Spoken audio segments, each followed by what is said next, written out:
Hey everybody, Aaron Blaise here. Look, I got somebody with me. His name's Tim. Hi, I'm Tim. Tim Mertens, to be specific. Old friend. We'll talk more about him in just a minute. But it's Halloween, and this is our last Thursday that you'll ever see us. Ever. We're moving to Fridays. But we'll talk more about that later, too. But we have a very special guest today, like I said. We've got Tim Mertens. Tim and I have known each other for 20 years. We were figuring that out last night. Tim got in last night at midnight. Yep. We went to bed at 4. Came in from Sherman Oaks. Yep. And I'm and it's not burning. Really, you went to bed at 4? Yeah. Oh, so or 3:30 or something. I shouldn't feel so bad. No. And I'm a little thirsty today. A little dehydrated. but anyway, Tim and I have worked together for years and years. We worked together for years and years at Disney. And then since then we've both left Disney at different times, but we've remained friends. But Tim, when we first met, he was the editor for Brother Bear. When I went on to direct the film Brother Bear, we hired Tim to come in as our editor, and that's when Tim and I first met. I remember interviewing him at Tam O'Shanter's. Right, in Los Feliz. In Los Feliz, in California. And we became friends ever since. And then since Brother Bear, well, you've got a whole list of credits. What else have you edited? I started on Pocahontas as the Yeah. first assistant, and then I was the associate editor on Tarzan. Yeah. And the editor on that was Greg Perler, who was a mentor of mine. And on Pocahontas, the editor on that was H. Lee Peterson, who was also a mentor of mine. Just want to mention those two guys; they're awesome. And then I supervised Bolt, which was originally titled American Dog. Yeah. And that was being directed by Chris Sanders at the time, but then John Lasseter, Ed Catmull, and others from Pixar came in as the new heads of our studio at Walt Disney Animation. I remember that day very well. It was a great day. It was a great day. It was a wonderful day. And so that was when Disney bought Pixar, and we became a team. You know, Pixar and Walt Disney Animation Studios. We shared technology, we shared creativity, we shared our films with each other. Yeah. We gave notes to each other. It was a beautiful partnership. And then, so that was American Dog. Chris Sanders, who directed Lilo and Stitch and How to Train Your Dragon and Croods and stuff. Yeah. And he was the director on the film at the time. And then Disney came in and wanted to make some changes, and Chris wasn't quite on board with some of the changes, so they ended up making a creative differences. Yeah. And it turned into Bolt. And so that was my first work with John and the Pixar team was Bolt. And then I did Tangled, which was These great. are all movies that everyone knows very well. Yep. Nathan Greno and Byron Howard directed that. Yeah. And I'm actually currently working with Nathan Greno. Yeah. And then we did Wreck-It Ralph. They actually had an editor on that movie for a length of time, and then he ended up with some health issues, and so I came in and took it over about the last year and a half, and finished up that movie. Mm-hmm. And then I went on to Big Hero 6, and that was directed by Chris Williams and Don Hall. I always forget that you did Big Hero 6. Yep. That was one of my favorites, too. Yeah. That was a great movie. One of my favorite all-time characters is Baymax. That's awesome. I just love that guy. He's so cute. And actually, a little fun tidbit, too, is that I came up with, and I didn't come up with it, but I ended up using a piece of the dialogue that was recorded from, I forget the actor's name who did Baymax. I don't know. But anyways, he was a good TV actor. He was on a great show. I forget the name.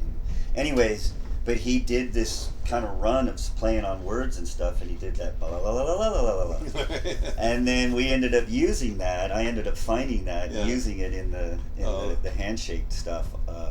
That's great. Reoccurring throughout the film. Right. It just stuck. It was great. Real quick, before we go, because I want to touch on like our old stories and some of the stuff we can talk about. Sure. We can't talk about everything. No. But before we go any further, I just want to do a little bit of housekeeping. So, first of all, we've got Dustin's here, as usual, my trusty Dusty son. And we've got Dustin here. And then in Sarasota, obviously, we've got Nick Birch, who is manning everything over there. He's going to be giving me questions up here. Dustin will be feeding me questions from Facebook. And also, this is our last.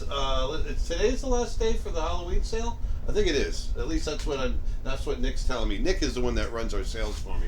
But this is our last chance for the Halloween sales. 25% off of all the animation lessons, art tutorials, Photoshop brushes, everything. So, and even the memberships are on sale. So that's a big deal. It's 25% off, and the membership, for a membership, that's $50 off right there off the top. So, go check that out. And also, if you guys have been keeping up, we've got a new course coming up that's in pre-order right now. And if you remember, when we did our live stream last week or the week before, we've been in and out, I'm sorry. But Nick and I had just returned from Africa, and I did that comp, the digital painting of that lion where I wanted to do the big oil. Well, behind the camera that I'm talking to right now is the big oil that I'm working on, and Dustin is recording it, and we're turning that into a course. I'm teaching, I'm lecturing as I'm painting, and you can go into pre-order now and get that. And it's, I think it's 50% off of what the retail is going to be. So it's a big savings if you want to get it now and pre-order. And I think I'm shooting to have the whole thing available hopefully by Black Friday. That's our goal. It might run a little bit late, but we're hoping to have it all done by Black Friday. And the painting, I would say, is about 70% there. We're getting close. Is there a way you can put a camera on it, Dustin? Is it possible? How about the oh, you can do that? Oh, there you go. Amazing from here. There you go. You can kind of see it. So that's the painting right now that we're working on. It's coming along pretty good. I'm finally hitting a stride with it that I feel like, okay, now this is the painting that it's going to be. You're slinging mud? I'm slinging mud, baby. I know. So, there's so much of the painting that, when you're making it, it just looks like horrible. It's just crap. And then you hit a point where it feels like it's going to come together. So anyway, we're getting there, and that is in pre-order. So go over to creatureartteacher.com, and you can get more information on that pre-order. And then we've got more stuff coming up. We just had Tim Hodge here. If you remember, Tim did for us how to draw cartoon animals, and he just did this past weekend. We recorded how to draw cartoon people, and that's going to be coming out soon as well. So watch out for that. That one's really exciting. Tim has been catering to a younger audience, and it's been wonderful. And a lot of people have been really happy with that how to draw animals course, and or cartoon animals. What am I missing? Anything, Dustin? The big, really big one I forgot is December 7th. That's our we haven't advertised. Well, I haven't talked about it very much, but it's our believable creature design. Remember, I'm doing that live web event. It's going to be a 6-hour event on December 7th, 11 a.m. Eastern Standard Time. So go over to creatureartteacher.com/live, and you can get tickets for it there, and you can sit with me live while I teach you my design methods, and you can ask questions, and it's 6 hours. It's a big class. The last one we did, we sold out over. We had 300 people come in. We cut it off at 300 because I want to make sure that everyone can ask questions, and we sold out. And we're on track to sell out this time. So if you're interested in doing creature design and learning my methods and the way I think about, some of those things I'm going to cover are just regular animal anatomy and how I mix that anatomy, comparative anatomy, all that kind of stuff. I think about the muscle groups and the physiology on how those muscle groups work, and then apply that to imaginary creatures. There's all kinds of fun stuff that we're going to do, and then I'm going to render one in the last part of the day. It's going to be a really full class. So go over to creatureartteacher.com/live. And then, once again, this is our last Thursday that we're going to be doing our live stream. We're going to be moving to once a week because doing Tuesdays and Thursdays, we've come to discover over the last year, it's hard for me to get the work done that I need to get done with creating courses, and I want to create more courses for you during the year. And so we've decided to go to once a week on the live stream on Fridays. It's going to be the same time, 1 p.m. Eastern Standard Time, but it's going to be every Friday instead of every Tuesday and Thursday like we've been doing. And that will allow me to get a lot more work done, a lot more courses, a lot more content for you guys to consume. because that's the idea. That's the whole goal. Anyway, Don't forget your Patreon. That's a mouthful. what did I forget? Patreon. Oh, Patreon. Yeah, that's the other thing, too. Remember, we've always got Patreon, and that's been doing well. Matter of fact, Nick just put up a new Halloween Patreon image today, or he's going to. I'm not sure if he got to it yet. But remember, if you're able to donate to Patreon, it's really great. It enables us it frees us up from a financial standpoint to help give you guys more content. If you want to do the $1 a month, like I said, you get that. You get several images every month that you can download. You can use as wallpaper. You can do whatever you want. At the $5 a month donation, you're going to get the full files, the full Photoshop file, so you can break down the layers. You can see how I approach my digital painting. And then remember, at the $10 a month level, you're going to get a live stream where it's just for $10 a month. That's yeah. it. Oh, it's cheap, man. Wow. Yeah. So yeah, it's really cool. And we just did one not too long ago. We did a portfolio review of the folks that did the $10 level. I'm not sure that we're going to keep being able to do that because that's a lot of people. But we did it soon because there wasn't too many there yet. But anyway, that covers everything, right, Dustin? Yes, and by the way, before the Baymax voice actor, somebody mentioned it was Scott Adsit. Scott Adsit. That's his name.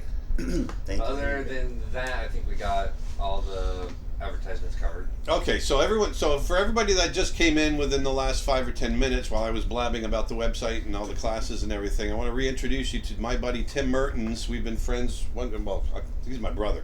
We've been brothers from another mother for the last 20 years. We worked very closely together on Brother Bear. Tim was the editor. I was the co-director with Bob Walker. And then since then, we've gone on to do other things in our careers, but we've stayed friends. And it's funny, I mean, we've stayed close, but we haven't seen each other in 2 years. Couple years, yeah. It's been a couple years. And so Tim called me a few weeks ago and said, "Hey, man, I want to come out and see you. When can I come see you?" And I gave you a 3-month window. Yeah, you said like in 3 months you come see me, and I'm like, oh hell no. I didn't think. Can we come up with something a little bit sooner? CTN is coming up. That's another thing. Oh, CTN, yeah. So we'll see you at CTN. That's coming up, and Tim will be there. I will be around. Yep. Yeah, I'm gonna make sure you show up. I'll show up. Yeah, I'll be there. So you live in Sherman Oaks. It's like straight down the road, so you're gonna be fine. It's at the Oh yeah, the Burbank Hilton. Airport. Yeah, right across the the Marriott. airport. Yep. By the way, I thought you guys knew each other longer than Brother Bear. No. You guys never knew each other? No, before the Brother first time I we met. met Tim was at Tam O'Shanter's, and I interviewed him for Brother Bear. Yep. Oh. Who else did you interview, by the way, as an editor? Do you remember? No. I have no Did you clue. interview anybody else? I don't know that I did, because... so I was just one hit wonder. It was like you saw well, me. no, met me, and because it was you were ready to go. We needed somebody. I didn't know who... I was still a young director, so I think it was more about... They knew that you and I would click, and so Yeah. I can't remember who, maybe Bernice that set it up or something back then. Yeah, or Sarah Duran. Yeah, Sarah Duran did. Sarah Duran did, yeah. Yep. And then, so they set it up, and I think they knew that you were going to take the job. You may have already talked to Chuck, I can't remember. Well, I had another offer, too, at the same studio for a different movie. I could have stayed in L.A., or I could pick up my family and move them to Orlando, Florida. Was it for, what movie was it? It was called Wildlife. Yeah. Aren't you glad you didn't do that? Oh, yeah. That movie got canned. And actually, we got a... But... Sorry, go ahead. No, I mean, if I was on it, maybe it would.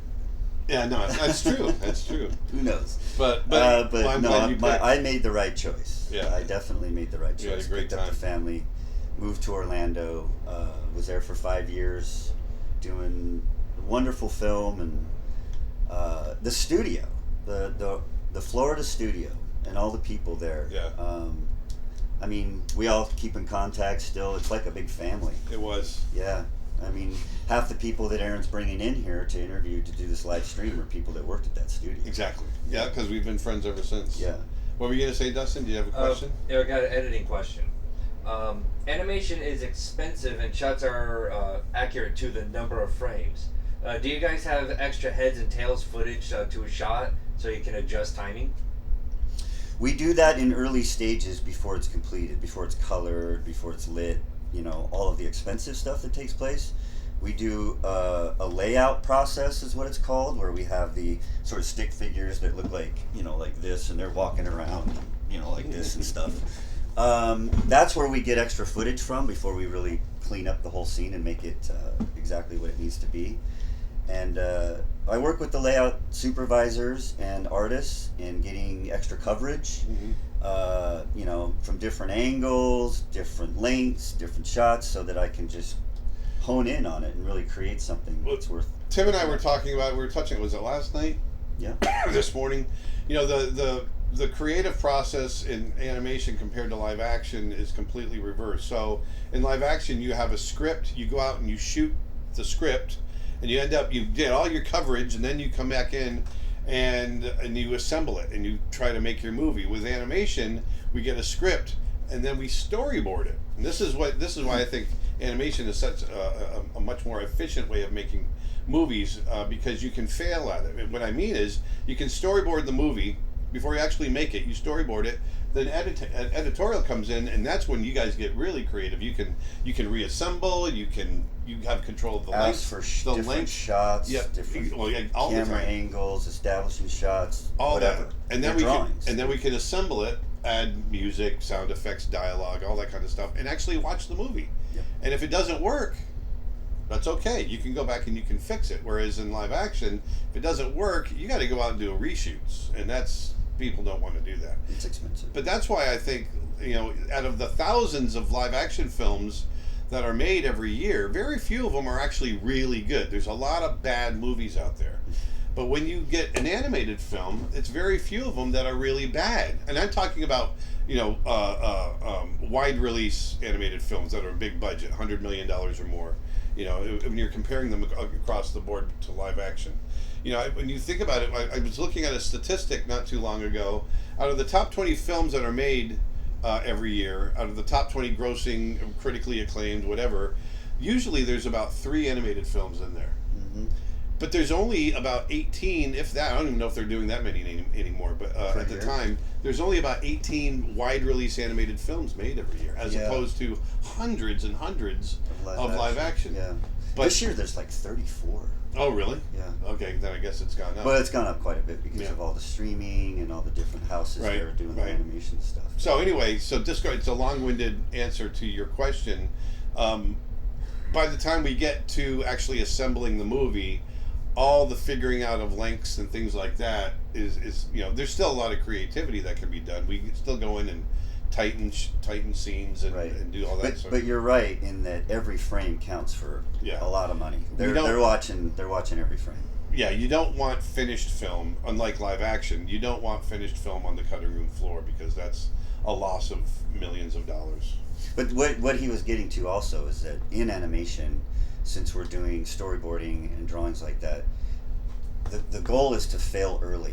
Yes. You know, and so that we can learn from our mistakes, what works, what doesn't work, keep the things that are working, toss this other stuff out, and keep honing the story over and over and over again until we get it right.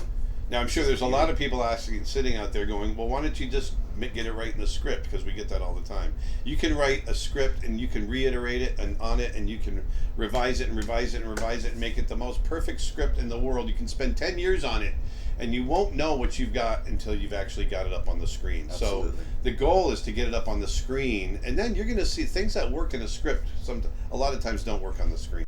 And so you want to get it on the screen. And what Tim says about failing early is it's because every first screening we have, and I've been doing it for 30 years, you've been doing it for 30 years, every first screening is a failure.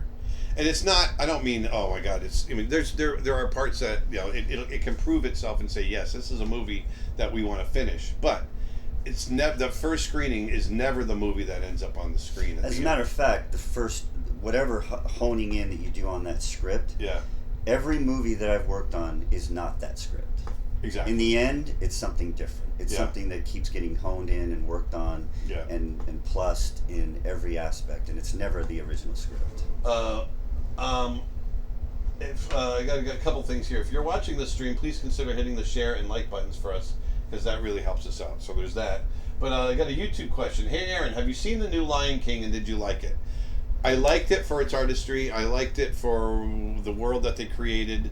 I did not like it for its lack of emotion and the character's inability to emote from an acting standpoint. That's how I felt about it. Me too. The realistic take on it was lacking any pizzazz, any of the motion, any of the draw that the original had. The songs, they just lacked color. They lacked. Yeah. I thought the film was vibrance. beautiful, actually. It was. I mean, it's what you expected. Right. Yeah. And the animation was amazing in it. Yeah. But the realistic look on these characters, yeah. it just took it away. It took all the life out of it for me. It did. So that was my take on that. Twitch question. You mentioned the change in Bolt's title. Were there any other significant changes in story or characters? There was. Oh, huge changes. Yes. I mean, the only thing that really remained was that it was an acting dog that was in a TV show, a popular TV show. Right. Everything else about characters, side characters, co-stars, being the cat, we had a completely different, wacky movie in American Dog. Yeah. It's fun to go back. Was it Spig? Was that his name? Spig? Spig was a cat that with an eye patch. Yeah, he had an eye patch. And we had Ruthie, who was a 10-year-old girl who rode a tricycle in the desert. She was in a nuclear explosion at a gas station in the 50s, and she never aged, and she would ride her little tricycle ringing her bell throughout the desert and scare people. Yeah. We just had wacky stuff going on in that film. It was a lot of fun. It's a lot of fun to go back and look at it, because there was a ton of really interesting, innovative, fresh parts of it, but none of it came together as a film. No. And in the end, it was completely different. Yeah, when you watched individual sequences, it was hilarious. Yeah. But then you put it together, and it was kind of like, what did I just watch? Yeah, it was wacky. One of my favorite moments of that movie, it reminds me of you because I remember all of us sitting together and you went, that is my life every day, is when Bolt breaks out of the cage and he's running through the studio and he hears, Bolt, help! Yeah, right. And it's the editor guy sitting drinking while he's watching that scene on repeat. Going back. Bolt, help! Bolt, help! When I was an intern, I interned during Oliver and Company, and I sat outside editorial, and I just remember sitting there for days, hearing, Oliver, oh Oliver, Oliver, oh Oliver, Oliver, oh Oliver. Oh my God. Yeah. Did you guys see where someone merged the two styles for Lion King? I did too. I did. Yeah, it was kind of cool. It was really cool. It was a great comparison. I mean, it just goes to show you, just in that visual alone, the difference is astounding. Well, it was like a deep fake kind of thing. They took the animated version and did like a deep fake into the CG version. Yep. Do you have anything over there, Dustin? Hi Tim, what was your opinion of the Big Hero 6 TV series when it came out? Also just found out that you worked on Angry Beavers. Love that show. That was a while ago. That was, it was fun. Sorry. But I was on the other question first. The Big Hero 6 TV series. No, a good friend of mine was the producer on that show, and to tell you the truth, I didn't see any of the episodes. I don't have a problem with them, and I like that they go off and spurn off into TV animation, and they make their own series and stuff like that. But I'm connected to the original, and it's a little hard to watch these guys go off and do something else. Well, it's with like Brother Bear 2. I get the question all the time: Yeah. is what I think of Brother Bear 2? I don't know. I've never seen it. Yeah, and it's not that I'm sure it's fun, and I'm sure it's these characters need to live in other worlds because they're such fun characters. They really are. I mean, that whole group. Yeah. Is just such a fun group. So to tell you the truth, I haven't seen it. So. Hey, Nick asks, Aaron, did you contribute much to the story meetings of Bolt? Because I know you are listed in the credits as a special thanks. Yes, that was during the Story Trust days. So Aaron was a part of Story Trust. Yeah, because I was a director at the time. I was making another movie that never got made called King of the Elves, and so while I was making that, actually, I think this is when I was on Romeo and Juliet. Yeah, I was directed that for a little while. I didn't finish it. Elton John. Yeah, Kelly Asbury actually finished that. directed it. But anyway, yeah, I mean, I think there's a whole bunch of us that got special thanks because we were part of the Story Trust. And what the Story Trust is, it's a group of directors, heads of story, trusted people, writers. Creatives that really know what they're doing. And we'd all get together in the studio, and we would, after we would screen each other's movies, we talk about it, we give notes, and the heads of whatever film we're critiquing will go away and take those notes and boil them down. And so basically we would screen the movie about every 3 months, once every 3 months. And right after the screenings would be like 10 a.m. on a Tuesday. That's when John was mostly available, when he was down in L.A., John Lasseter. And then directly after the screening, we'd all go to a conference room, big one. Story Trust, lead supervisors on the particular film that we were working on, and we would tear it apart. We would tear it apart. And there's in the beginning there's some like great job on this and great job on that, but it's nice to have a pat on the back. It really is. But we're really in there to just see what's working, what's not working, and be honest. Tell us what you like and what you don't like about it, so that we can go back and readdress that stuff. And are you getting, are you liking the main character? Are you really getting clarity. On board with clarity? Are you getting this intent? Because we're trying to do certain things. And trying to get certain things across. And you as an audience, as a fresh audience, are you getting that we're trying to do this? Because we'll be in that story room talking about it, and we all understand it. We all know, like, oh yeah, that's what we want to do. But you get so close to it, sometimes you can't see the forest for the trees. Yeah, exactly. I remember the one time, it's like our third screening on Brother Bear, and it was when Bob and I had been really resistant to the story team. We weren't clashing, or we weren't melding very well with the story team. And we finally said, we got to listen to them, and we basically took every idea and just kind of threw it in there. I can't remember if you were in Florida yet or not, but anyway, we ended up doing a screening, and Tom Schumacher, who was the head of the studio at the time, everyone clapped. It was a studio-wide screening, so it was like 150 people in there, and everyone claps. Everyone gets up and leaves, and Tom Schumacher is standing there, waiting for everyone to leave, and doors close. He goes, "Okay, is everyone gone? We have just our creative leadership." He goes, "Okay, so now we know what we don't want to do." Referring to the movie. Right off the bat. And we just ripped it apart. And he understood what we had been trying to do, and he understood that we were struggling. But that's what we were talking about earlier. I mean, we want to fail early. We want to try different things. We want to see what sticks. A lot of making these films is just experimentation. Let's see if this works or not. And we go down some bad paths, and in my experience in a lot of these films, we'll do something initially up front, like right in the beginning, and we'll go, and then we'll get away from it, and in the end, we go back to it. I know. We go directly back to it. Like, it might be a 2-year circle, or a year circle that comes around all the way back in the end. But a YouTube question: do you think we might see a resurgence of 2D animation in the coming years? The new film Klaus is looking like it might be amazing. I personally do think it's going to come about because of the new platforms that we have with streaming, and I think Klaus is going to open the door for that. Yeah, and there's a lot of technology out there that you can do the work, the 2D work on, computers and Wacom's and the systems and stuff like that. But still do a lot of hand drawn stuff too on paper.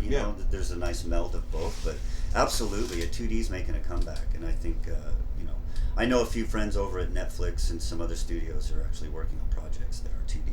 Yeah, I think it's totally going to come back. Are you guys dressing up for Halloween this year? Yes, I'm dressing up as an ex-animator drunk. Yes. No, wait. You be the ex-editor. Oh, yeah. I'll be the ex-animator. There you go. Okay. But we have a tradition. We get a lot of trick-or-treaters here at my house. And so we have a tradition every Halloween. I've got a little fire pit that I bring into the front yard. We set it up in the driveway. We get a fire going. I go out and buy like $300-400 worth of full-size candy bars. Full size. We pile those up on the table, there. And then we drink vodka all night long. Well, you drink the vodka. I just drink dude. And he scares the kids, like they. And then we play spooky music. So it's a blast. And we cook hot dogs, and we hang out front until about 9-10 o'clock. What causes a movie to get canned? That's a good question, actually. Yeah. That's a really good question. I think there's a lot of different factors, but what I found is that it just doesn't seem to get traction somehow. There are aspects of a film that main characters, you can't really get on board with them. They're not interesting enough worlds. You think they might be, and you can't just quite get these worlds to work. There are rules to certain things. Like the latest film that I worked on at Disney that got canned was basically Jack and the Beanstalk. We called it Gigantic. And we just couldn't get the main character to work, Jack. Mm-hmm. People to care about him enough. And, I mean, you were talking earlier about the number of animated films that come out. And, you know, they're usually really good. But there are a lot of bad ones out there. And with Disney and the films that I've worked on, although I'm not with Disney anymore, we want to make great. Yeah. And we won't put out good. I mean, we could have made Jack and the Beanstalk. We could have made Gigantic, and it would have been okay. But that's not the standard that Disney and the studios I've been working for want to live up to. Right. You know, it's not good is not good enough. They have to be great. So there's a number of aspects that come in. You know, heads of studios aren't buying it. They'll say, you know what, we're tired of spending money on this one. Yeah, we're already 30 million in, and we don't have a movie yet. Right, Yeah. we don't have anything yet. There's just struggles, usually with main characters and worlds and rules and stuff like that. So. Yeah. But that's a good thing to kind of tangent onto is the idea that when you think about these movies, especially things like Wreck-It Ralph and Bug's Life, and these are movies that are their own world, and so there's a lot that goes into. And I know John is really big. Lasseter was always really big on develop your world, create the world before you start getting too deeply into the story itself, because the world will oftentimes reveal the story as you develop it, and you'll make discoveries and things like that. And I've also found that, like with Gigantic, for instance, we were stuck with certain tentpoles of this film that we had to do. There had to be a beanstalk. There had to be a trade of beans for a cow. There had to be a world in the clouds. Yeah. And then we wanted to meet another main character up there. So we were stuck with a world that we had to live within. Yeah. We couldn't change those aspects of it, which hindered us along the way. Those are the like you said, the tentpoles that make that story. So it made it difficult to want to change things. YouTube question. Oh, we got a young one here. If I'm 11 now, what should I do to be an animator for Disney when I'm 18? Well, you won't be an animator for Disney when you're 18. I don't think Disney will hire you.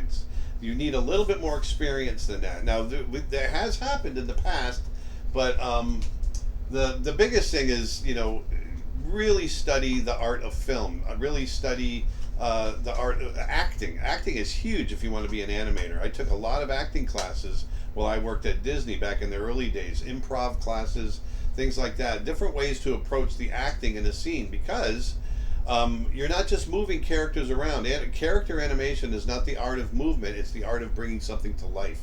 And so you want to see what are the things that make a character live and emote when you're trying to get them to live on the screen. So those are the things that I think you should approach. And if it's 2D animation that you want to do, then you really need to draw. But if and talk to people that you know, like, for instance, even just getting on this and asking him questions is really a bonus. I mean, at 11 years old, is that what you just said he was? 11, yeah. That's great that you have this kind of tenacity, that you'll go out and listen and want to learn like this. Just keep learning and keep asking questions, and keep, if you get a chance to do any type of I wouldn't say internship, because they wouldn't allow, a 14-year-old or even a 13-year-old. I think you're going to have to be at least 17 or 18. But, if they're friends of friends that you can come in and ask them questions, and they're doing this kind of thing or whatever, just keep at it. go ahead. Sorry. When pitching a movie, what's the most important thing to say when pitching a screenplay to producers and directors, etc.? What's the most important thing to say? Yeah. You've really just got to be honest. You've got to tell the story from an honest place and pull them into the story. It's all in the pitch. Yeah, and I would also say really have a good understanding of the film that you want to say. Is it about something that's emotional to you? Is it about something that's personal to you? Because those are usually good things. And really understand and do the research on it too. Really have a great knowledge of what it is that the story that you want to tell, because then you'll be able to dictate that to the people that you're telling. Like, it's a confidence thing too. Like, you really understand this film and what it's about. Yeah, it's kind of a tangent to what we were just talking about earlier about developing your world and all of that. Understand that world, understand your characters, understand the emotions, like Tim was just talking about, and it'll be a home run. And do the research. You know, there's a lot of research that can be done behind any subject, and it's so simple to just Google it. You know, Google anything and just figure out the bottom line on how this thing exists and what makes it tick and all that kind of stuff. Hey, can I ask one more question? Sure. You kind of already answered this with the story of okay, now we know what not to do, but do you make test screenings to younger audiences in animation?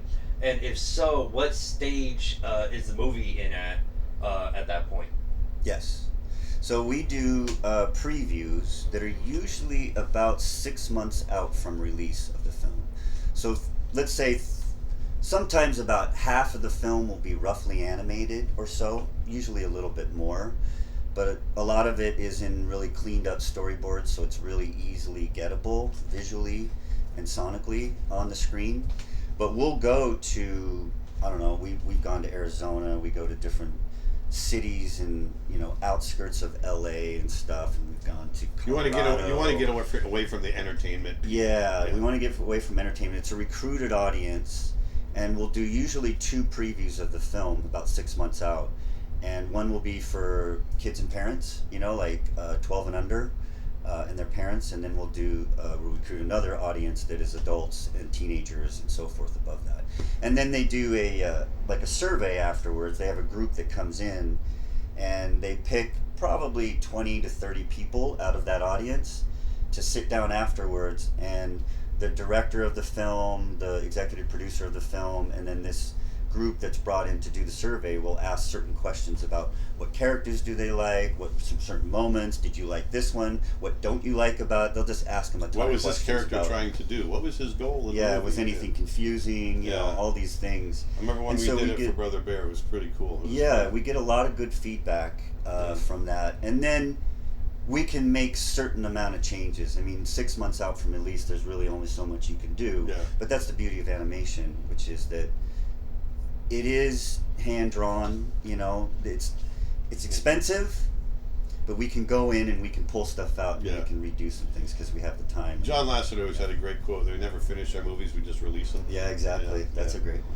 My personal question, how far into the movie was it when you guys had the idea of doing the Sam at the end that you voiced? He's gonna eat me! So that was on the DVD when that was. That was at the end of the movie too. Was it? Yeah. Oh no, it was at the credits. Yeah, it was at the. Oh, that's right. The very end of the movie. Right, I forgot. I thought it was last credit rolls, and then here comes Coda. That's right. And he gives a PSA announcement. No statement were harmed during the making of this film, followed by you. Me. I was. That's Tim screaming as the salmon. Yeah.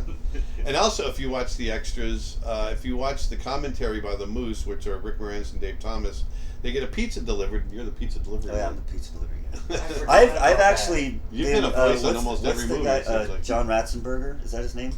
That's in all the Pixar films. Oh yeah. Is that his name? Yeah. There's Norm and Cheers. Yeah. Not Norm. Cliff Clavin. Cliff Clavin. Yeah. And so I've been lucky enough to be in every film that I've worked on. I know. Just a small voice here and there. Are you still getting residuals here and there? Yeah. That's awesome. Checking them out. That's great. Ignis on YouTube says, I just purchased the digital painting tutorial. I am so excited. That's awesome. Thank you. YouTube question. How do you guys feel about reanimating based on public feedback, i.e. the new Sonic the Hedgehog? Well, I think the Sonic the Hedgehog needed a little bit of a facelift. I don't know that you should let the audience dictate to you your creative vision, for sure. Yeah, like anything, I think it's taken in, and even like with Story Trust and, you know, these preview audiences and stuff like that, we get feedback, but then we can filter that feedback. We do what we want to do. It's up to us whether or not we want to use it. It's nice to know if there's a note that's getting said over and over again, because then you know that that's something that everybody's sort of reacting to. Right. But then all the other stuff is circumstantial, and that's up to the directors and the creative to figure out if that's something that they want to address or if it's going to make the movie better or not. I mean, the goal in the end is to always just up the level of the film and make it better and better. So yeah, that was gonna always a good help. point. You know, it wasn't our job to listen to every note. It was our job to listen to the notes that reoccur.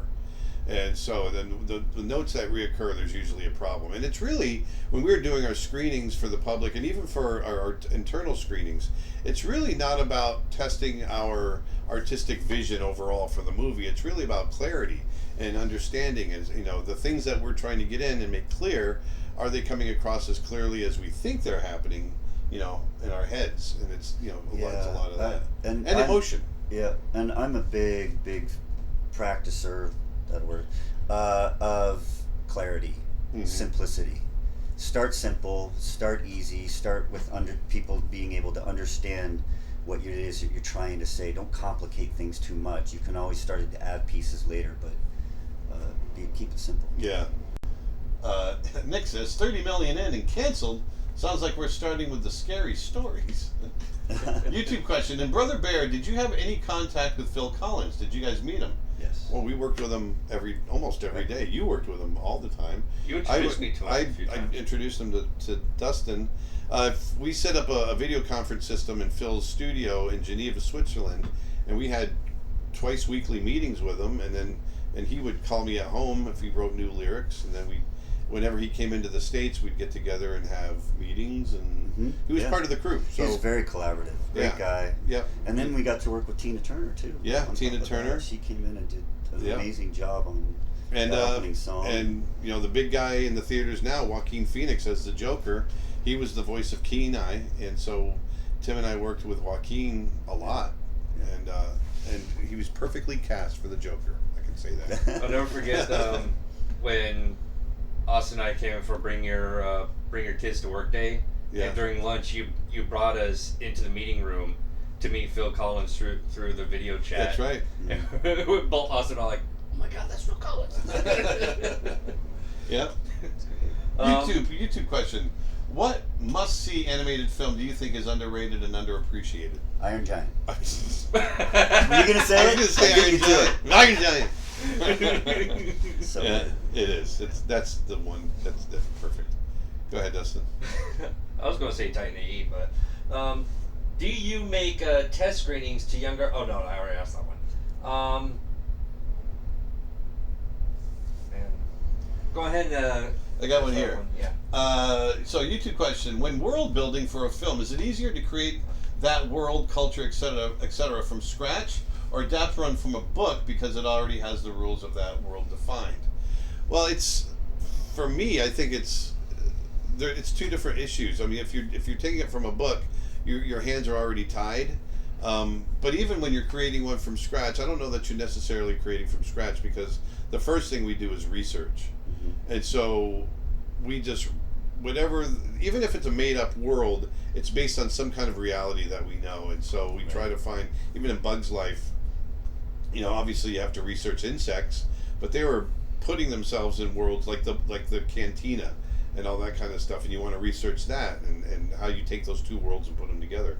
So that's where the fun comes together. Yeah, I mean, for instance, Bug's Life. You know, I didn't work on the film, but the research that's done into ants and grasshoppers and every kind of creature that was in that is deep.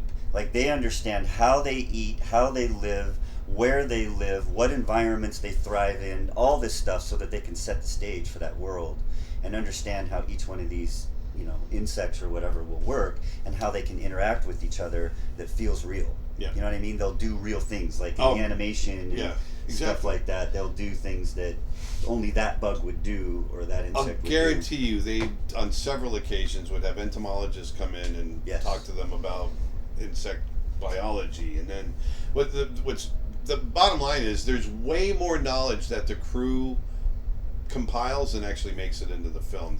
You want so much richness in your brain of knowledge from that world that you're creating, that you're just picking, you know, the best parts to make the film. Right. A lot of research is done. Can you mention a joke in a film you edited that caused an unexpected reaction in the audience that surprised you, either because it was unexpectedly funny or not at all? Wow, that's a good question. Well, I don't know about that. the phrasing of the question, but I remember there was one that you and I were actually we wanted to do the voices for, and the writing was, "Are you sure you don't have my nuts in your mouth?" Oh yeah, that's right. Because one of the gophers had still stolen the other Chipmunks, guy's, and he had them in his mouth with like two big things. And, yeah, they changed it to. Are you sure they're not in there? Yeah. That's a really good question. I would say. There's not anything really specific. I mean, when I mentioned earlier that ba la la la la thing for Baymax, that was a huge hit. We did not see that coming. But also, what happens in our process is that we'll have something that is funny, and when we screen it, people laugh at it. But then about the fourth screening, nobody's laughing at it anymore. So we have a tendency to get a little jaded, and we're like, well, that doesn't work anymore. But right. And I'm always like, no, stop. You're not thinking the right way because it did work. Yeah. You just know it too well now. Yeah, exactly. And so we've had a lot of good stuff pulled out because of that reason. Because, I mean, we literally screen these films 9 or 10 times for ourselves and an audience within the studio or others before we even release it. And then every day you're screening a sequence or whatever. So by the time a movie's released, you've seen it 1,000 times. Yeah. And you got to try to. What's cool is when you do release it and you sit down with a new audience for the first time in the theater, all of a sudden it's fresh again. Yeah. Because there's something about seeing it with a fresh audience and you're seeing it through their eyes and you can feel the funny and they're laughing at all these parts that you forgot were funny. Yeah. Hi from Brazil. Hey, what is better for improving at drawing and should be prioritized drawing from life or photos? Drawing from life. You can draw from photos. Obviously, it's a good, and I use photos for my reference and that sort of thing. But drawing from life, when you have the object in front of you, you can see the textures, you can see the form, you can see the movement, all of that, the lighting, the changing lighting, all of that filters into your brain and it fills up what I call your visual library. And over time, that library gets so full that you can pull from your mind. And then if you do use photos of the same subject that you've been drawing from life, you'll understand those photos a little bit more because photos, being a 2D element, they'll lie a lot. That you'll see something that's in, it's a 2D representation of something that's 3D, and through the flattening of that image, certain things get distorted and they just look weird. And so it's always better to draw from life if you can. Why do you think Frozen was so much more successful than Tangled? I personally connected more with the characters and story of Tangled, and was surprised at how much Frozen eclipsed it. Man, you suck. So yeah, what's his name? Do you? That would I'm just curious. Anyways, Tina Callahan. Tina, you are absolutely right. I mean, as a studio, you always hope for success of a film. Nobody saw that coming. Yeah. Nobody saw that coming. In my personal opinion, figure it out. Even though I'm a little jaded because I worked on Tangled and I didn't work on Frozen, I thought Tangled was a better movie. But I think it really comes down to Let It Go. Yep. I think that song in particular, they would get letters from people that it changed their life. People didn't consider hurting themselves or, really were depressed. They came out of depression and really life-changing events happened because of that song. And I think that had a huge influence on its success. I thought it came because overall, from a storytelling standpoint, I thought the movie was above average. It was good. It was good. But it came down to the songs for me. It came down to the songs and Olaf. If you didn't have Olaf in there, then it would really have been a flat film. Oh yeah. But Olaf really saved it for me. Yeah. That summertime song. That song. Yeah. Summer. Yeah. Oh yeah, I love that song. But don't sing. The song "Let It Go" got super popular before the movie was even released. Because they released the that clip of that song being played, and that got like millions of views even before the movie even came out. Yeah. And so at that point, you had such popularity from that one song alone. See, that's what I'm saying. It's if you can get your audience on board before the film comes out, then you've got some really. And there's avenues for that now too. Nick says that is carried into the Big Hero 6 TV show, by the way. You mean the ball? Yeah. Since it's Halloween, do either of you have any paranormal stories or spooky experiences? I actually do. I kind of read that question before, and it reminded me of something that happened to me. So, I was the first assistant on Pocahontas, and back then we worked on 35mm film, so nothing was digital. We actually just started using an Avid on that movie. Disney's right. Well, Hunchback was using it too, but Pocahontas was the kind of the first one to sort of use it in another aspect of the film. So Avid is the digital editing system. Yeah, so we were on film, 35mm film with the sprockets and stuff, and we had our picture, and we also had our track. So these two things ran together, right, in sync. The track is the sound. The track is the sound, right. So we went to go preview Pocahontas at a theater, and back then, we had to platter the film. So in other words, we had to load it from the reels, the big 2,000-foot reels that we had, and we had to platter them onto that big pizza thing in the back where the projector is, right? Yeah.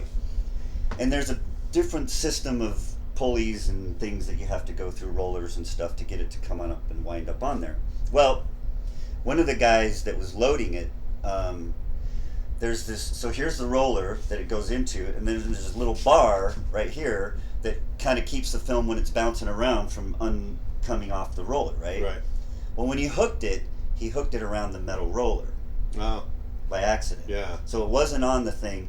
So every part of that film had about 30 scratch lines vertically through the entire film. The entire film looked like that. And it was 1 o'clock in the afternoon. I mean, we build these things over the course of years. Yeah, right? yeah. You have to splice everything together and stuff. There's no Apple D. There's no duplicating this thing. No, that's the only It's going to copy. take everything. So we watched this, and we were just sick. And we felt so bad for the guy who had done it. It was just a simple mistake. Yeah. But we ended up, the preview was at 4 o'clock that afternoon, and then another one at 7. But we ended up playing that version of the film.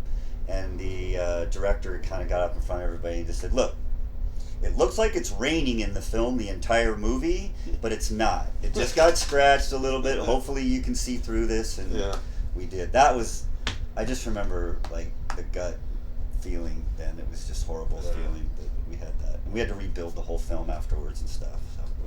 YouTube question. What would you advise someone who wants to work for Disney but lives in Europe? I just finished art school and want to move forward but don't know how. Well, I've been especially in the last 3 years, Nick and I have been all over the world. And we get this question all the time. Everyone wants to work for Disney. Everyone wants to work for Pixar. We get it from people in Mexico. We get it from people in Brazil, in Chile, in whatever country you're in Europe. And the one thing I try to tell people is Disney's not the end all. Pixar's not the end all, especially now. The world is changing. It's not the animation world that Tim and I grew up in and worked in. And so there's so many more avenues that are going to give you as much satisfaction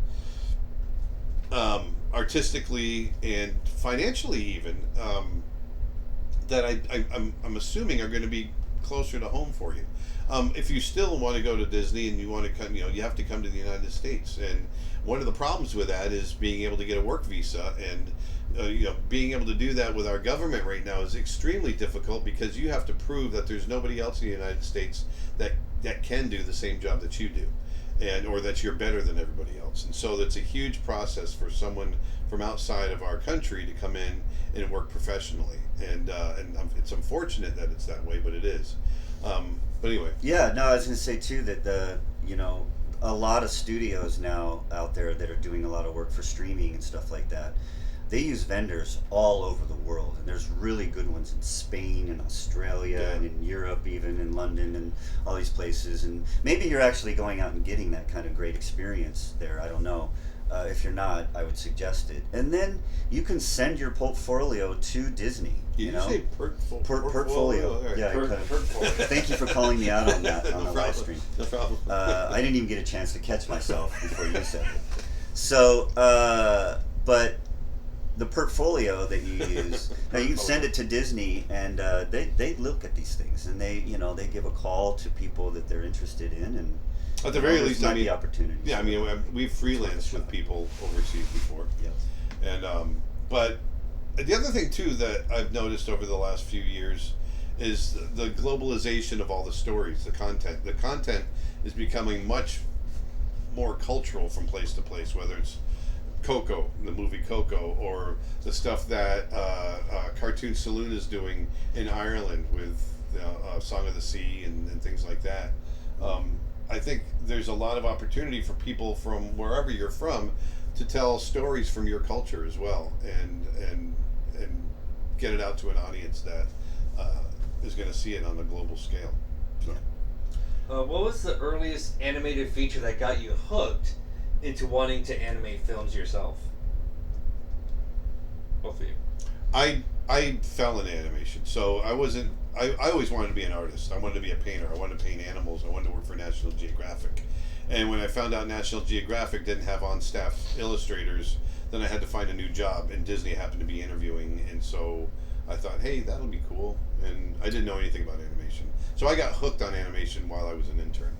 Yeah, I'm the same way. I didn't fall into it, but I wanted to be a photographer for Sports Illustrated. That was my goal, was to get kicked in the head by Dennis Rodman while I was sitting on the sidelines taking pictures. But I sort of fell into editing after that because there's similar, compositionally, what you're looking at, how you're setting things up and stuff. And I fell in love with editing, and it's a great career. And then started working for Disney through a friend that I had worked on, with, and then it just took off from there.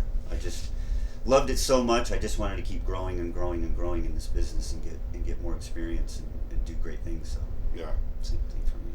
YouTube question: what is the scariest encounter you've ever had with wild animals? Mine is with him. I've had my first trip to Africa. We came up. We were in a Land Rover, and we came up on this female, on a lioness that had just had babies the night before. So these tiny little eyes are still closed, little cubs, kind of squirming around. But she was in some tall grass, and so the Land Rover, our driver, got up kind of close, maybe 15 feet from her, and I still couldn't quite see her. So the top of the Land Rover was open, and I stuck my head out, and I still couldn't see her. So I climbed up and stood up on top of the seats and got up on top of the bars, and then I could see her. But then now all of a sudden she could see me, and the animals there, they really don't. They see the Land Rover and the contents of the Land Rover as kind of one animal. They just see it as an animal out on the plains. But when you get out of it or you separate yourself from it, then all of a sudden they see you as an individual. And so when I stood up and was taking my pictures, all of a sudden she saw me. And I remember her eyes, and this all happened within half a second. But I remember looking through the lens and her looking at me, and her eyes went completely dilated. Wow. And went black, and she went and jumped forward. And in that moment, I jumped up in the air and went inside the Land Rover. And as I'm falling, the guy's backing up, and I had to clean my shorts after that. But it was, that one Did really she scared. just come up to the truck? It was a threat. It was just that's all it was. But it just scared the hell out of me. And then there was another time in Tanzania we got chased by the elephant. The painting that I did. That I did this big painting that Tim used to like the painting, but it was this big painting of this elephant portrait, and the story behind it was actually an elephant that was chasing us down a 2-track in Tanzania. The elephants were still they're very skittish because of the poaching back in the 80s and everything when we were there, and so they didn't like humans being nearby. And so this matriarch, she was huge, just chased us. She wanted to destroy the vehicle we were in, and we're just flying in reverse, and I'm taking pictures. And then I finally did a painting of it when we got home. So That's cool. Do projects that have been canned ever get considered to be resurrected a few years down the line, or are they permanently shelved? No, they're shelved, but not permanently. was it Tangled? Haven't they been trying to make Tangled? Or Frozen. Frozen. That's what. Frozen used to be That was the Walt. Queen, the Snow Queen. Snow Queen. Yeah, didn't Walt try to do that? Yeah, that one's been on a shelf for quite some time. That's a really good example. Yeah. And then they made Snow Queen for a little bit, didn't like it, put it on the shelf for a while, and came back and made Frozen. Yeah. Wow. Do you believe in Gestalt, the idea that it all comes together in the end? Or is it by process and repetition? That's a good I question. love it when a plan comes together. I don't know that I believe in Gestalt. I don't know that it's just going to all come together in the end. I do think it's an element of that, but there's a phrase that we always use in animation, which is trust the process. Yes. Because so much of the time it's a crap movie, and just if you just go through the process that we go through of making that film, of getting it up, failing, tearing it apart, doing it again, and just through that process, it will come together in the end. Yeah, and I think that on every one of the films that I've worked on, in my experience, there's a point where the film turns the corner, where it becomes, you see like, oh, now we really have something. Right. Here. And then it's tweaks and things like that, little things that we can do, but you start caring about main characters. Yeah. You see their journey, you have great action scenes or something like that. You just love certain aspects of the film, and you can see it all come together. And a lot of that does happen in the end. Mm-hmm. So, I mean, there is a little bit of truth to that, but it is through a little bit of both. It's through repetition, trying things over and over again, honing in on the ideas that work the best, and then, in the end, it all comes together to be great. Yeah. Aaron, do you have any experiences you would describe as paranormal? I've had very few. I mean, I don't know if I remember dreaming about this stone that had this painting of the sea on it, and I don't know the significance of it, but I remember it was a stone about this big, and it had this painting on it, and I dreamt about it. And the next day, my mother brought home the stone with a painting on it of the sea. It was really weird. And then the only other weird experience that I've ever had was I was out in the forest, down in the swamps in the Everglades, and it was near an old Indian mound that was probably about 10,000 years old, and it's pitch black, and I'm standing there, and I could see kind of this glowing greenish kind of light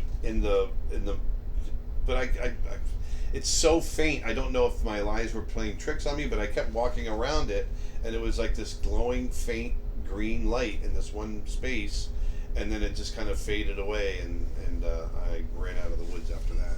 But those are kind of the only things that ever happened to me. You drink too much then. Yeah, I was a kid at this point. Oh. Well, that could have been then too.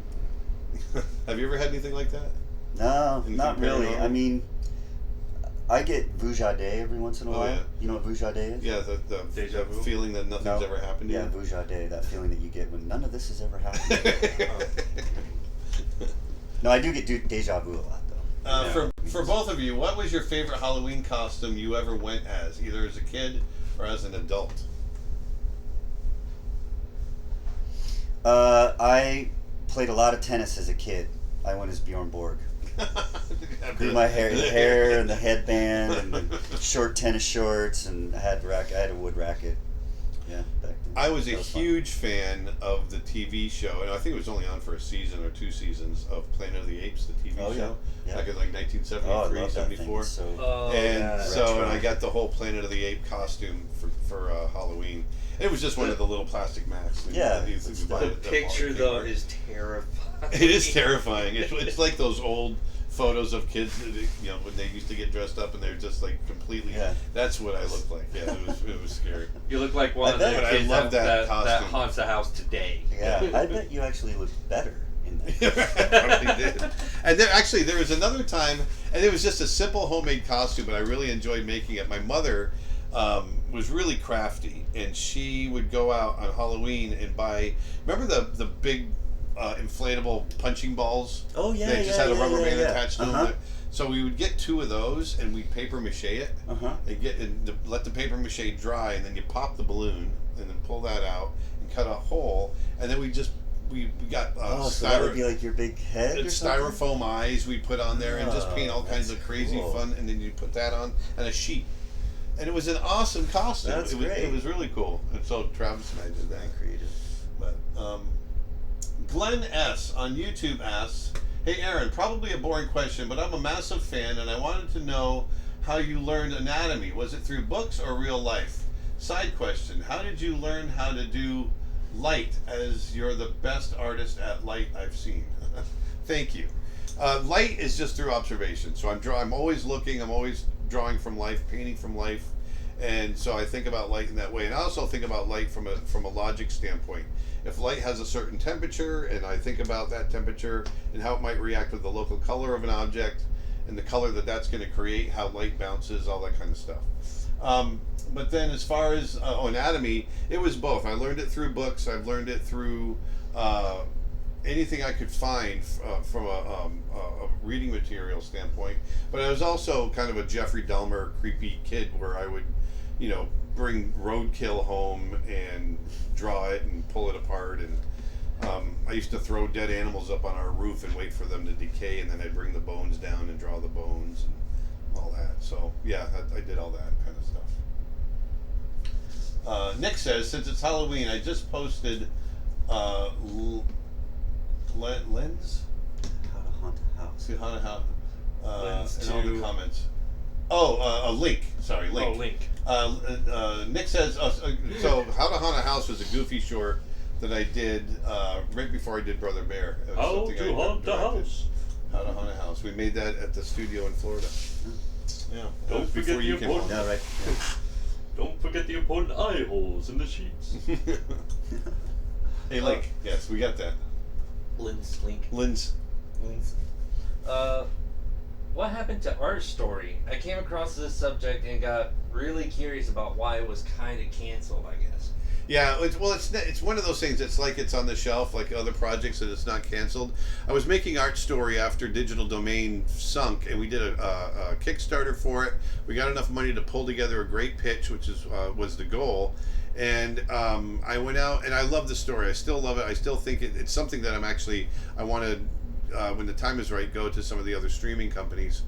But I actually ended up pitching it to every major studio in Hollywood, and I just never got any ground. I not even got any traction. It was Art Story. Yeah, I remember that. Yeah.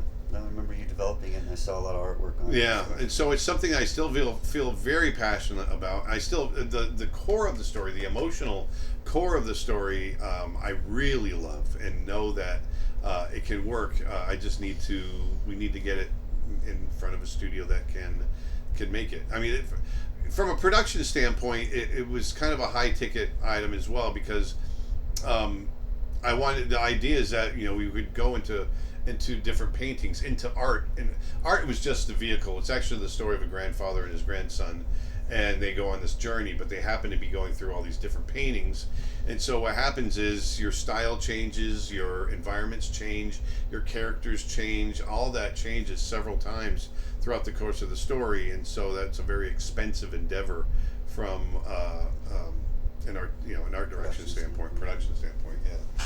So it's still, I still want to make it. It's still there. It's just I've had trouble getting it off the ground. Eric on Twitch asks, what's the story pitching process like? Who is primarily coming up with stories? Have you ever had too many good options at the same time? I'll let you take that. Well, I think we kind of touched on it a little bit earlier.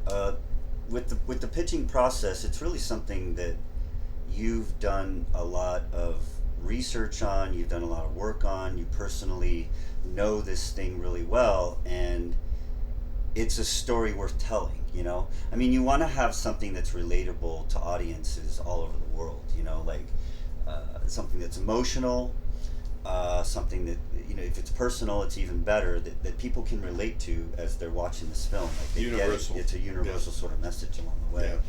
And who comes up with the stories, it's you. It's directors. It's we have a process, or we still have this process. I'm not with Disney anymore. I don't think I can say it, but I'm with a place called Skydance Animation now. We're an upstart studio, and just watch out. That's all I'll say. Here we come. And there's the same process there that was at Disney too, which is that you come up with 3 ideas, and then you pitch those 3 ideas, and then they'll, they want variety, they want options, and then they'll pick one of those for you to go off and develop along the way. But research, make it personal, make it emotional, make it gettable, something that audiences can relate to. Yeah, and I chuckled a little bit because there was a question, have you ever had too many good options at the same time? I've seen a lot of really great projects in the pipeline, absolutely, that are waiting to come forward. Sometimes they just don't get an opportunity. I don't know why that is. It's whether the writing goes awry or the story gets taken down different avenues, and then it leads into these other places that just don't make sense anymore. And you know, unfortunately, great ideas can be spoiled along the way. Yeah, they can devolve. Just by you know, trying too many different things and feeling like you have to take it in this direction when you really had something before. You forgot what made it so great to begin with. But you got anything, Dustin? Yes. Can you talk a bit about exposition in film? How do you find the right way to give it, and when does it become too much and problematic in a story? Well, for me, you don't want to just be sitting there giving exposition, especially trying to get backstory. Like if I sat here, if Nick, I don't know why I keep calling you Nick. Okay. If Tim and I, you can change my name. if Tim and I, let's say Tim and I are in a shot and we're talking to each other, and I go, man, how long has it been since we've known each other? 21 years, man. I can't believe it. You know, nobody talks like that. We don't sit there and say that. That's bad exposition. But if we were sitting here and there's a photo on the wall of Tim and I, and we're obviously younger, and we're at a graduation or something like that, and you can see that it's 20 years ago. Yeah. That's artistic exposition that you don't have to spend any time saying out loud. It's that kind of thing. Whatever you can do visually, right, without spitting without it out, saying, like just saying it. Yeah. That's the best way to do it. Yeah. And then just figure out like what's absolutely necessary to right, really know. I mean, sometimes people are telling us stuff that we don't need to know. Yeah. It's not exposition that we really need. The biggest example they always talk about is Avatar. When the scientist comes up to the head honcho to tell him how she doesn't like getting him in her business, and he starts explaining the entire reason why they're there. Exactly. It's like, she should know already because she's there. Exactly. And she's been there for how long? Yeah. This is why we're here. Unobtainium. The best name for something ever created. How do you get it? It is the same material. But what's funny is that I did not realize this till I rewatched the old movie The Core. Yeah. And they use that same name for the material they used for the shell of that vehicle. Oh, they really? called it unobtainium. Maybe it's something real. I don't know. But anyway, so, you know, exposition, you always have to get information out for the audience. Sometimes it's a stylistic choice. You can do exposition through narration if the style, you know, dictates it. Yeah. You know? There are ways, you know, you can get creative with song. Song can give out exposition along the way, which is, you know, an entertaining way to like sort of dole it out. But Tim said it perfectly, though. It's you can get so much exposition out just visually. You can tell so much about a character, time period, history, all of that through visual. Mm-hmm. And make it organic as possible.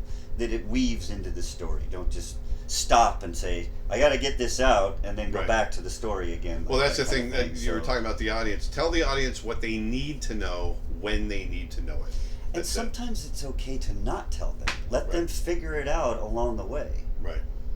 Absolutely. Along with your protagonist. I mean, like, that's the fun way to do it, too. Is just like, you just learn as your protagonist learns. You know what I mean? Along the way. So, that's all one there. Are we slowing down on questions? We might be getting close to time to wrap it up. What is the best way to start as a beginner in animation? Start animating? Yeah, start animating. But I mean, there's a lot of books out there. There's a lot of information on YouTube.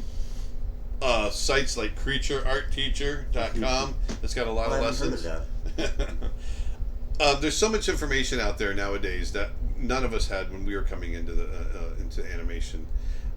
So, you know, I don't even think college is necessarily necessary anymore. There's so much information. Like I said, you just got to get in there and dig for it. But if you want to be an animator, you know, you got to understand those, especially when you say animator, I'm assuming you mean character animator. So you need to understand emotion. You need to understand, you know, the fundamentals of animation. Once again, I was saying earlier, animation is not the art of moving a character; it's the art of bringing a character to life. And so there's a lot of different ways to do that. So. And I'm not an animator, but I would just say whatever it is that you want to do, love it, and do it with passion, and do it a lot. Just keep practicing over and over and over again. Hone your craft as much as you can. I'm so stoked about the oil painting course. I'll be pre-ordering it. I'm watching you on my TV, and I see a drawing behind you, Aaron. Is that a sketch of you? Jeez, what did I do? I'm a warrior. You're a warrior. I know, but you're you're the spear of the right Maasai. I've Is just that a been sketch of you? knighted. That drawing. Yeah, Vedanta did that of me while I was drawing one day. And so I was looking up at the monitor. Yeah, if you think that's cool, you should see my sword. Oh yeah, I got him one of the swords too. This is a Maasai spear I brought back from Africa. That's really cool. I just happened to see it behind us, so I thought I'd pull it out. So they kill lions with this. I'm sure they do. What are your costumes this Halloween? What are our costumes? Looking at them. You're looking at them. It's our jobs to hand out the candy. You should wear the Maasai stuff. Oh yeah! Oh, there you go. Just act as a Maasai. I do have my Maasai cloak. You know what? too. There's a bunch of stuff around here. We could put together something. Oh yeah, this is like a little museum. Maybe I've I'll got go my with an Maasai, alligator. my Maasai cloak. I'm sure you can make It's a called the, really sick headdress with one of the skulls. Exactly. Shuka. Shuka? I think it's called the Shuka. Yeah. So anyway, do you have a like an old story that an old anecdote, anything you want to tell of our history or your history, or before we sign off? No. Yeah. I mean, like, we have so many stories. Yeah. He and I go way back, and we've gone through a lot together, both personally and yeah. Very much through work, and yeah. You guys get to listen to this guy once a week or now or whatever, but he's not just an amazing artist, he's an amazing man, and he does amazing things, and he shares it all with the world, and I'm just very proud of him, and I love him. I love you too. Actually, you share everything with the world. You have a much bigger audience than I do. But I don't get to do it as often. No, you you know, don't. I mean, No, like, that's true. I mean, the last film I worked on was Big Hero 6, which is 2014. So I've had a few others that I've been working since then, but they just, for some reason or another, didn't get made. And now I'm on a project that is just going to be through the roof. No, I I'm can't just wait. saying. And I get to see It's it. just it's going to be amazing, and I'm so excited. You know, it's a few years out. So I want to do a little bit more house cleaning like I did earlier. Remember, December 7th is our creature design workshop. That's live, and you can be anywhere in the world. Remember, we had our live event that we did here in Orlando. We had so many people that wanted to be here that couldn't make it, and so Nick and I decided, let's just start doing these live web events. And so that's what we're doing on December 7th, creature design, believable creature design. It's going to be at 11 a.m. Eastern Standard Time. That's my time. If you're in Europe, starting in England, you'll be 5 hours later, and then as you go across the continent, it'll get later and later. But we figured 11 a.m., at least for the Western Hemisphere, is a good time for everybody. We will be doing some for our Asian followers, where we'll start at 11 p.m. and go until about 4 in the morning, 5 in the morning. But that's going to be further down the road. So please, I'm kind of going off on a tangent. Go over to creatureartteacher.com/live, and you can get all the information on our creature design live event on December 7th. Okay, so go do that.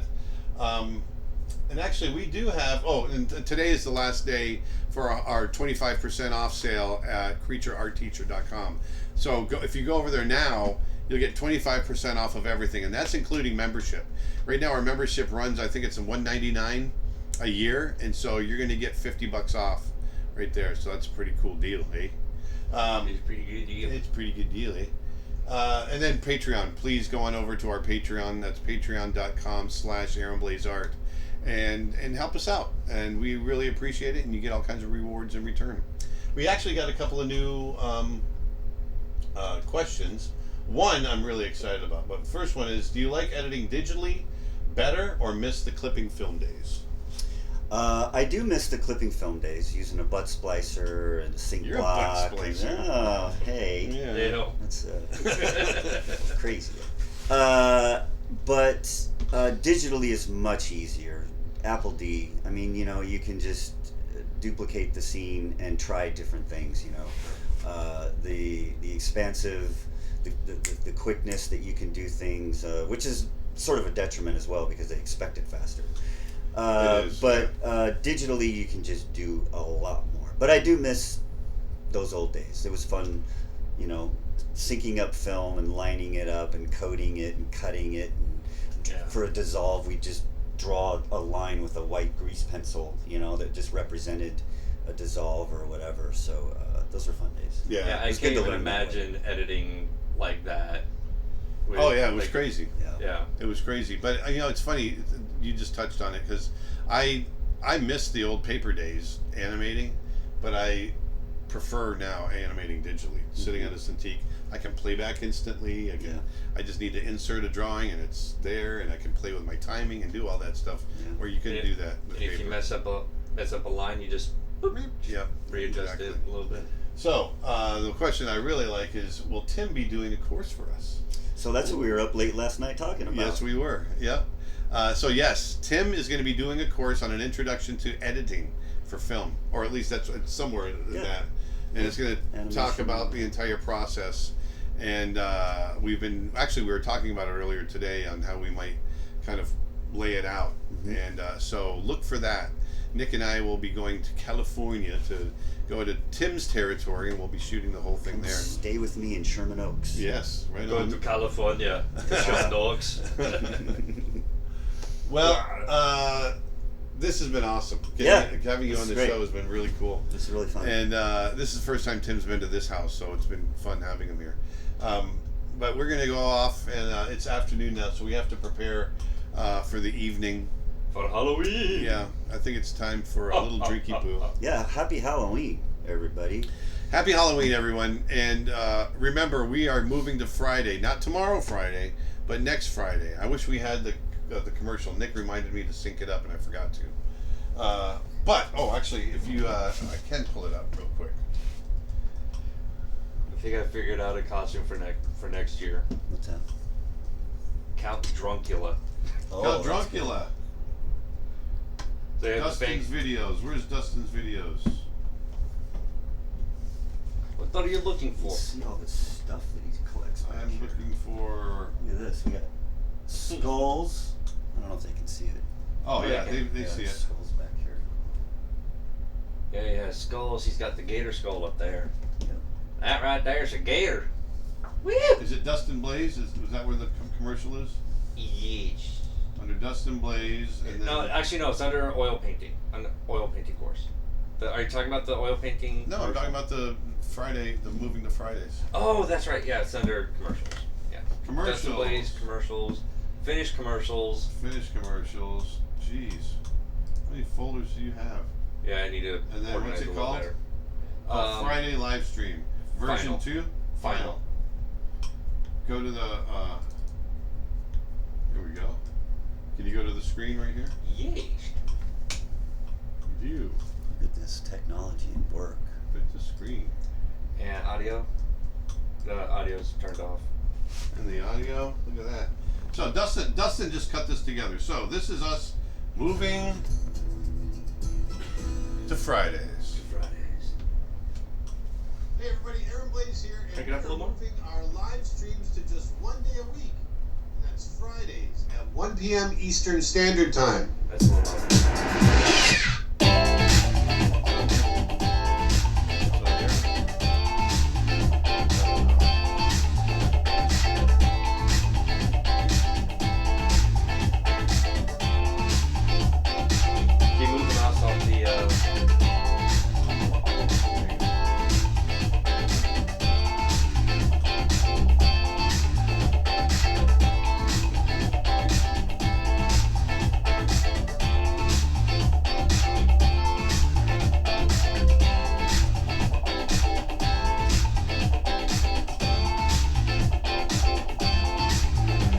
Hey everybody, Aaron Blaise here, and I'm reading in the red.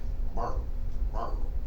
Hey everybody, Aaron Blaise here. And, we're moving our live streams to just one day a week. Fridays. So there you go. We are going to Fridays. Goofball. So anyway, One day a week. so we will see you next Friday, and like I always say, go out and put some beauty back in the world. That's what we do as artists and storytellers and everything else. It's our job to make the world a better place. So go out, put some beauty back in the world, and put your shopping cart away, like I always say. Can't stand I always it. say, do what you love and love what you do. There you go. See? Wisdom. Wisdom. So we'll see you next time, and until then, have a great week. Put some beauty back in the world, and we will talk to you then. And go see some movies that Tim made. It'll be fun. Thanks. Dustin? Thanks for having me. Thank you guys so much for watching. Glad you guys enjoyed this stream. And we'll see you next time. Next Friday? Friday. Not tomorrow. Not tomorrow, obviously. But I'll see you next week, Friday. And until then, Cowboy Bebop. See ya.